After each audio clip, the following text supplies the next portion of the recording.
our church. But at the bottom of the page, there's something written that's there every Sunday, and I want to read it to you today, where it says, "We cross the threshold of the secular to the sacred. From the common to the uncommon. From the profane to the holy."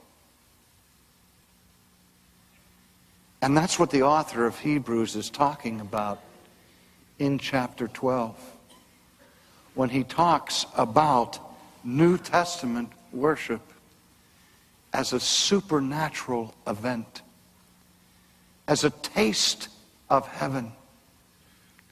That when people enter into the courts of God, into the courts of praise, into the place of thanksgiving, they cross a line. Now we know that God is not localized in our sanctuaries. He can't be found only in Jerusalem or Mount Gerizim. He can't be confined to one place.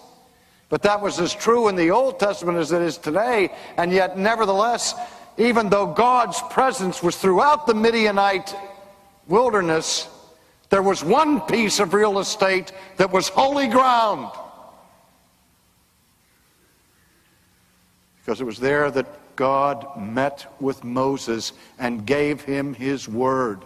And at that place now, forever, we find sacred space and sacred time.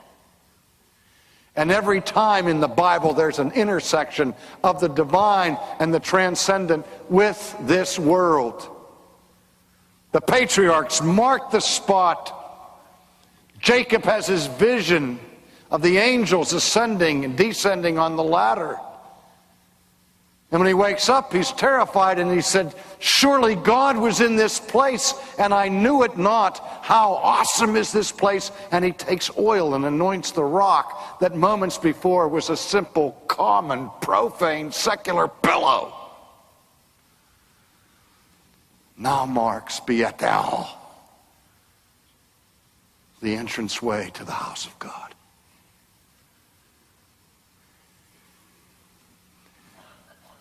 And that's my dream for every Christian who walks in a church on Sunday morning, that he crosses that line. He passes over a threshold. God's outside. God's in the parking lot. We know that. But he has a sacred time that he has appointed to meet with his people. Don't play with it. And in this holy place, we're no longer in the presence of the common, but we're now in the presence of the uncommon.